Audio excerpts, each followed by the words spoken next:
ఆకాశవాణి జాతీయ వార్తలు చదువుతున్నది పీవీకేఎం లక్ష్మి. ముందుగా ముఖ్యాంశాలు. విశ్వవిద్యాలయాలు చేసే పరిశోధనలు రైతుల జీవితాలను పూర్తిగా మారుస్తాయని ఉపరాష్ట్రపతి జగదీప్ ధన్కర్ పేర్కొన్నారు. కేంద్ర ప్రభుత్వ ఉద్యోగుల వేతనాలు, పెన్షనర్ల అలవెన్సుల సవరణ కోసం 8వ వేతన కమిషన్ నియామకానికి కేంద్ర మంత్రివర్గం ఆమోదం తెలిపింది. స్పేడెక్స్ డాకింగ్ ప్రయోగం విజయవంతమైందని ఇస్రో వెల్లడించింది. ఉత్తరప్రదేశ్లోని ప్రయాగ్రాజ్లో మహాకుంభమేళాకు భక్తులు అధిక సంఖ్యలో తరలివస్తున్నారు. ప్రధానమంత్రి నరేంద్ర మోదీ మన్ కీ బాత్ మనసులోని మాట కార్యక్రమం 118వ సంచిక ఈ నెల 19న ప్రసారమవుతుంది. వార్తల వివరాలు. విశ్వవిద్యాలయాలు చేసే పరిశోధనలు రైతుల జీవితాలను పూర్తిగా మారుస్తాయని ఉపరాష్ట్రపతి జగదీప్ ధన్కర్ పేర్కొన్నారు. ధార్వాడ్లోని అగ్రికల్చరల్ సైన్సెస్ విశ్వవిద్యాలయం అగ్రికల్చర్ కళాశాల అమృత మహోత్సవ్ ప్రారంభోత్సవ కార్యక్రమంలో ఆయన ఈరోజు పాల్గొన్నారు. ఈ సందర్భంగా మాట్లాడుతూ మార్కెటింగ్, వ్యవసాయ వస్తువుల ఎగుమతికి సంబంధించి ప్రజలకు శిక్షణ ఇవ్వడంలో విశ్వవిద్యాలయం ముందుందని అన్నారు. దేశంలో వ్యవసాయ రంగం అభివృద్ధి చెందేలా చూడాలని ఉపరాష్ట్రపతి పేర్కొంటూ, We are the largest global economy, growing so fast. We are going from one milestone to another. We are heading from 5th largest global economy to the 3rd largest global economy in 2 years. We have phenomenal infrastructure growth. We have deep digitization, technological penetration. World's fastest growing economy has converted the nation into a nation of aspirations. Farm sector will shine, the nation will brighten up. The nation will blossom. The economy will be northwards, upwards, incremental. SpaDeX docking ప్రయోగం విజయవంతమైందని భారత అంతరిక్ష పరిశోధన సంస్థ ఇస్రో ఈరోజు ప్రకటించింది. America, Russia, China తర్వాత ఈ చారిత్రాత్మక ప్రయోగాన్ని చేపట్టిన 4వ దేశంగా భారత్ నిలిచింది. గత సంవత్సరం డిసెంబర్ 30న పిఎస్ఎల్వి C-60 ద్వారా ప్రయోగించిన 2 ఉపగ్రహాలను అంతరిక్షంలోకి పంపించింది. ఈ 2 ఉపగ్రహాలను అంతరిక్షంలోకి అనుసంధానం చేసినట్లు ఇస్రో ప్రకటించింది. క్లిష్టతరమైన డాకింగ్ విధానాన్ని ISRO telemetry tracking command network పర్యవేక్షించిందని తెలిపింది. చంద్రునిపైకి భారతీయ వ్యోమగామిని పంపడం, చంద్రుని నుండి నమూనాలను భూమిపైకి తీసుకురావడం వంటి వాటి కోసం భారతీయ అంతరిక్ష కేంద్ర నిర్వహణకు ఈ సాంకేతికత అవసరమని ఇస్రో తెలిపింది. కేంద్ర ప్రభుత్వ ఉద్యోగుల వేతనాలు, పెన్షనర్ల అలవెన్సుల సవరణ కోసం 8వ వేతన కమిషన్ నియామకానికి కేంద్ర మంత్రివర్గం ఆమోదం తెలిపింది. ఈ వేతన కమిషన్ సిఫార్సుల మేరకు వేతనాలు పెరగనున్నాయి. ఈ రోజు జరిగిన కేంద్ర మంత్రివర్గ సమావేశంలో ప్రధానమంత్రి నరేంద్ర మోదీ ఈ మేరకు నిర్ణయం తీసుకున్నారని కేంద్ర సమాచార ప్రసార శాఖ మంత్రి అశ్విని వైష్ణవ్ ఢిల్లీలో పాత్రికేయుల సమావేశంలో ప్రకటించారు. చైర్మన్, 2 సభ్యులతో త్వరలో 8వ వేతన కమిషన్ నియామకం ఉంటుందని ఆయన పేర్కొంటూ, माननीय प्रधानमंत्री जी ने केंद्र सरकार के सभी कर्मचारियों के लिए 8th सेंट्रल पे कमीशन को मंजूरी दे दी है. 1947 से अब तक 7 पे कमीशन हुए हैं. 2016 में लास्ट पे कमीशन 7th पे कमीशन स्टार्ट हुआ था, तो 2026 में इसका टर्म कंप्लीट होता है. उससे वेल बिफोर 2025 में 8th पे कमीशन स्टैब्लिश करने से सफिशिएंट टाइम मिलेगा so that the recommendations can be received well before the completion of the period of 7th pay commission. ఇదిలా ఉండగా మరోవైపు శ్రీహరికోటలోని షార్లో 3వ లాంచ్ ప్యాడ్ నిర్మాణానికి కూడా కేంద్ర మంత్రివర్గం ఆమోదం తెలిపింది. 3,985 కోట్ల రూపాయల వ్యయంతో 3వ లాంచ్ ప్యాడ్ను నిర్మించనున్నారు. ఉత్తరప్రదేశ్లోని ప్రయాగ్రాజ్లో మహాకుంభమేళాకు భక్తులు అధిక సంఖ్యలో తరలివస్తున్నారు. త్రివేణి సంగమంలో స్నానాలు చేసేందుకు ప్రపంచం నలుమూలల నుంచి భక్తకోటి ఉత్సాహంగా కదిలివస్తోంది. గడిచిన 3 రోజుల్లోనే 6 కోట్ల మందికి పైగా పుణ్యస్నానాలు ఆచరించారు. ఒక్క మకర సంక్రాంతి రోజునే 3.5 కోట్ల మందికి పైగా భక్తులు వచ్చినట్లుగా ఉత్తరప్రదేశ్ ప్రభుత్వం ప్రకటించింది. కాగా మహాకుంభమేళాలో అత్యంత కీలకమైన మౌని అమావాస్య ఈ నెల 29న రానుంది. ఆ రోజు ఏకంగా 10 కోట్ల మంది కంటే అధికంగా భక్తులు వస్తారని ప్రభుత్వం అంచనా వేస్తోంది. ఈ నేపథ్యంలో అందుకు అనుగుణంగా ఏర్పాట్లు చేయాలని ఆ రాష్ట్ర ముఖ్యమంత్రి యోగి ఆదిత్యనాథ్ అధికారులను ఆదేశించారు.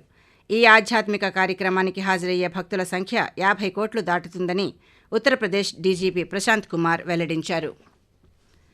ప్రధానమంత్రి నరేంద్ర మోదీ తన మనసులోని భావాలను ఆకాశవాణి ద్వారా దేశ ప్రజలతో పంచుకునే మన్ కీ బాత్ మనసులోని మాట కార్యక్రమం 118వ సంచిక ఈ నెల 19వ తేదీ ఆదివారం ప్రసారమవుతుంది. మన్ కీ బాత్ కార్యక్రమానికి ప్రజలు తమ సూచనలు, సలహాలు అందించాలని ప్రధానమంత్రి కోరారు. ప్రజలు తమ స్వర సందేశాలను 180011780 నంబర్కు ఈ నెల 17వ తేదీ సాయంకాలం వరకు పంపవచ్చు. ఆకాశవాణి జాతీయ వార్తలు వింటున్నారు.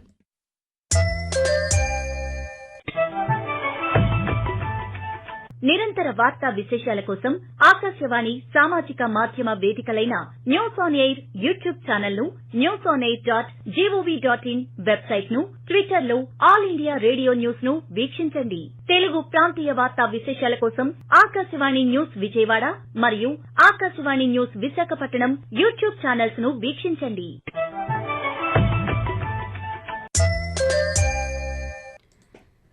రాష్ట్రపతి ద్రౌపది ముర్ము ఈరోజు రాష్ట్రపతి భవన్లో సింగపూర్ అధ్యక్షులు ధర్మన్ షణ్ముగరత్నానికి లాంఛనంగా స్వాగతం పలికారు.